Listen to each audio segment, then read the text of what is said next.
What I've learned is that the most effective people and teams in any domain do something we can all emulate. They go through life deliberately alternating between two zones, the learning zone and the performance zone. The learning zone is when our goal is to improve. Then we do activities designed for improvement, concentrating on what we haven't mastered yet, which means we have to expect to make mistakes, knowing that we will learn from them. That is very different from what we do when we're in our performance zone, which is when our goal is to do something as best as we can, to execute. Then we concentrate on what we have already mastered and we try to minimize mistakes. Both of these zones should be part of our lives, but being clear about when we want to be in each of them, with what goal, focus, and expectations, helps us better perform and better improve.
Welsh is a Celtic language spoken in Wales by about 740,000 people, and in the Welsh colony in Patagonia, Argentina by several hundred people. There are also Welsh speakers in England, Scotland, Canada, the USA, Australia, and New Zealand. At the beginning of the 20th century, about half of the population of Wales spoke Welsh as an everyday language. Towards the end of the century, the proportion of Welsh speakers had fallen to about 20%. According to the 2001 census, 582,368 people can speak Welsh. 659,301 people can either speak, read, or write Welsh, and 797,717 people, 28% of the population, claimed to have some knowledge of the language. According to a survey carried out by S4C, the Welsh language TV channel, the number of Welsh speakers in Wales is around 750,000, and about 1.5 million people can understand Welsh. In addition, there are an estimated 133,000 Welsh speakers living in England, about 50,000 of them in the Greater London area.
For better or worse, we live in a world profoundly affected by Sigmund Freud.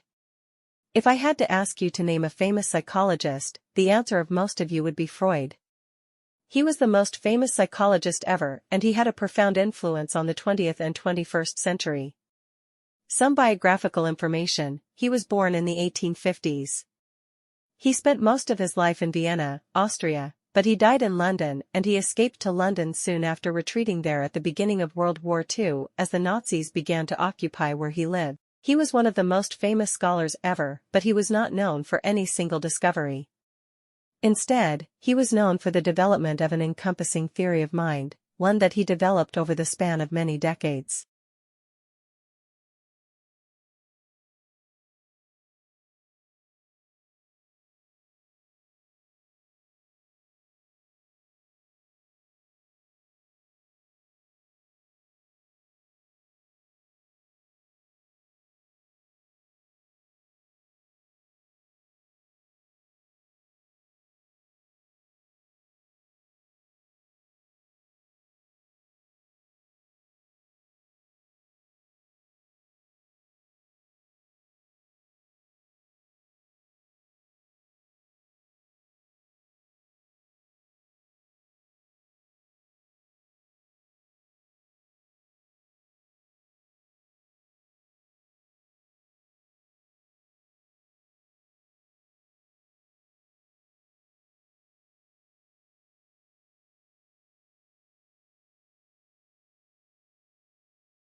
Indeed, the library.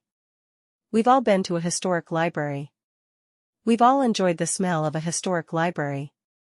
But what is it? And what does it mean? When at UCL Center for Sustainable Heritage, we've recently been asked to assess the environment at another historical library at St. Paul's Cathedral, the Wren Library, an incredible place.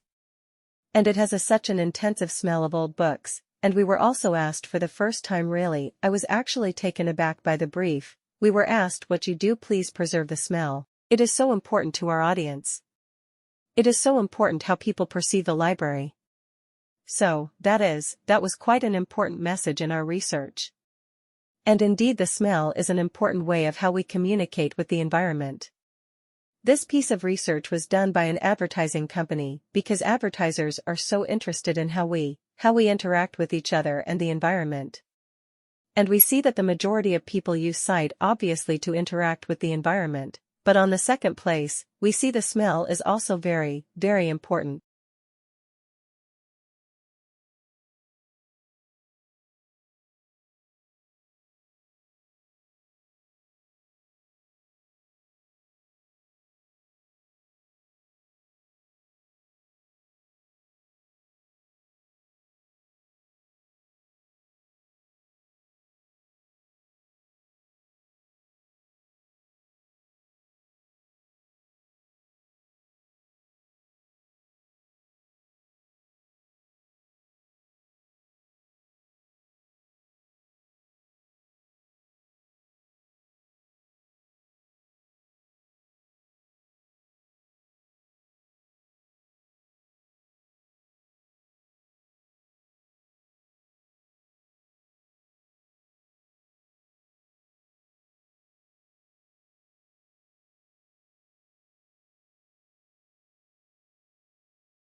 The Skoog is a new university-accessible musical instrument. It is designed to use by children or adults with special needs, or in fact be used by anyone. It's soft, it's easy to play, it's robust, and it can be customized to suit anyone's abilities. The Skoog helps students with special needs by allowing them to get involved in making music themselves. It's an instrument that they can play it and they can take ownership of and start creating their own sounds and music. Traditional instruments are the shape and size and made of the materials they are because of the sound that they need to make.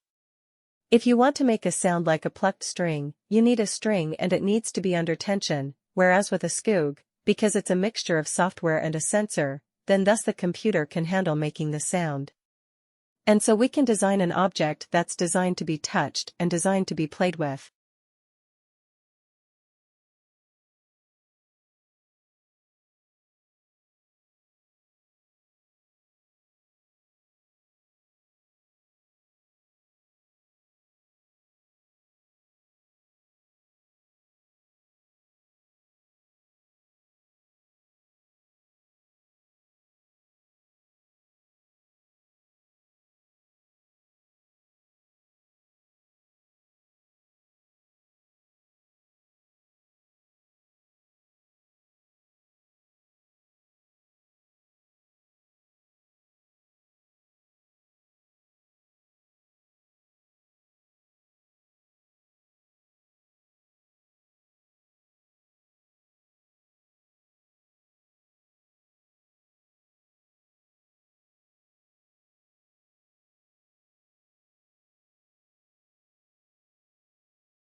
In developing the screen and working with kids in the schools and in the classrooms, it's really helped us make the Chowk something that's usable by the children themselves.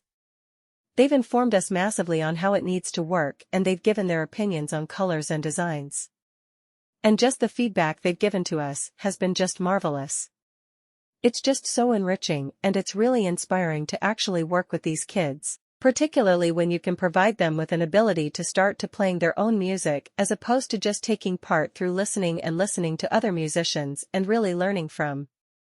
In today's lecture, I'm going to talk about changes in air pollution since the middle of the last century and what has created these changes. So, by the 1950s, air pollution was very visible with frequent thick black fogs known as smogs in many large cities around the world.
The main source of this pollution was from factories, and it caused severe health problems. For example, a particularly severe smog in London in 1952 caused over 4,000 deaths. Obviously, something had to be done, and in 1956 a Clean Air Act was introduced in Britain. This addressed the pollution from factories, and the smog soon disappeared. However, as you know, these days air pollution is still a big issue. The main difference between now and the 1950s is that you can't see it, it's invisible. Also, the main source of pollution now is from cars and lorries, and although these don't produce visible signs, this air pollution is still a significant risk to health. And one of the key factors in the rise of this type of pollution is that we have all become much more vehicle dependent.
The Western countries' women are becoming more and more reluctant to give birth to babies. However, the male status in society remains as strong as it ever has in recent years. The birth rates increased during 20th century, but it starts to decrease over these last 2 decades. In the year 2000, as an example, the birth rate remained at around 1%. There are even some negative birth rates in other countries. Birth rates dropped to its lowest point that has never been seen in the society. It also has impacts on male in the society, especially young man, and it might have some connection with unemployment rates as well.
Most Americans take energy for granted.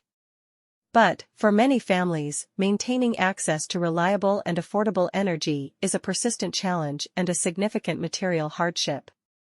This is a problem referred to as energy insecurity, and it affects millions of American households each year.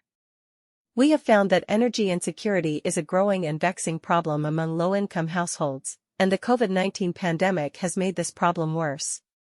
Our analysis finds that there are disparities in rates of energy insecurity across various socio-demographic groups. Black and Hispanic households, for example, are significantly more likely to experience energy insecurity and face utility disconnection than white households. So too are households with young children, individuals that require electronic medical devices, and those in dwellings with inefficient or poor conditions. Households that cannot pay for energy are unable to power electronic learning or medical devices, keep perishable, healthy food in the refrigerator, or maintain safe body temperatures.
Last week, we talked about how people recognize objects and really how well people recognize objects, given how difficult the problem is, given how objects can be seen in all different sorts of illumination, in different positions, in different angles.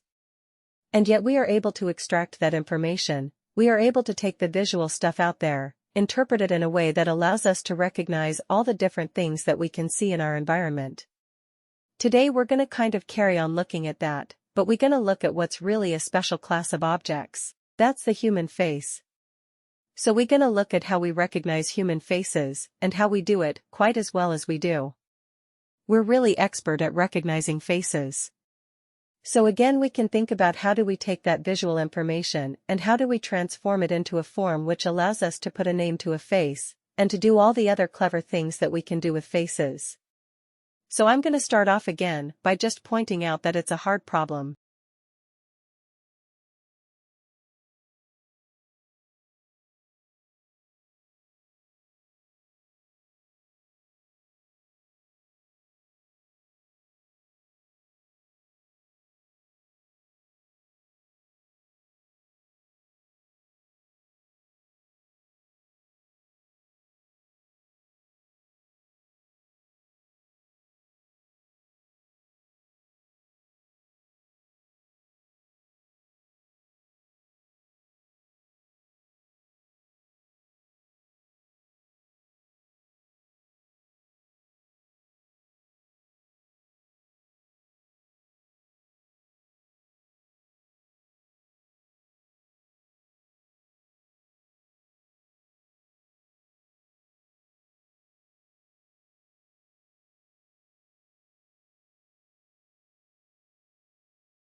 Face recognition is a hard problem, and it's a clever thing we do.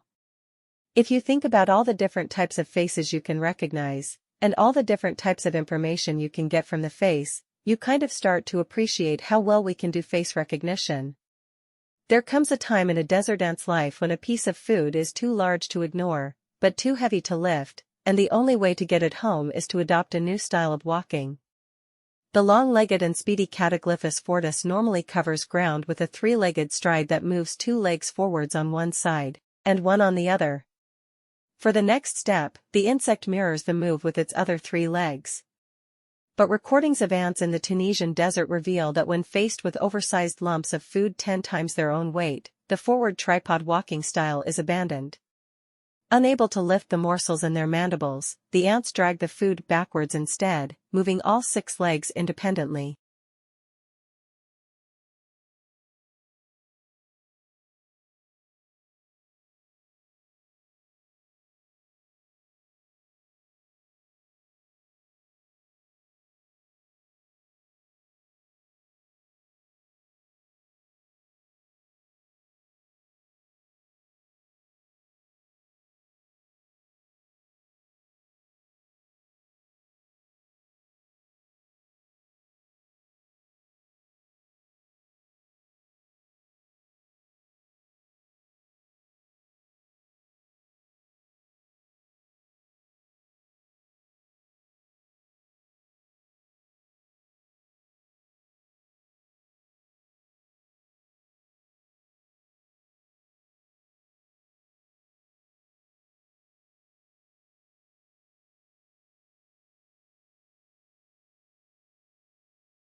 This is the first time we have seen this in any ants, said lead author Sarah Pfeffer at the University of Ulm in Germany. The ants' long legs already help keep their bodies away from the scorching desert floor and enable them to speed around at up to 60 centimeters per second. Think of Usain Bolt, who has very long legs compared to body size. The desert floor is also very hot, so the further away their bodies are from the surface, the better, said co-author Matthias Wittlinger. The ants have also evolved to function at body temperatures of 50 C in a desert where temperatures can soar to 70 C. They're basically just trying to get out of the heat, he added. 30. A picture of Flinders Station and a female speaker speaking fast. Melbourne is a beauty city, but can be better. Industrialization is mentioned, which has changed people's lives. People used to go to only near places, but now people who don't have their own vehicles can go further because public transportation help them travel long distance. It's important to do. Diversity contributes a lot to the market and its culture.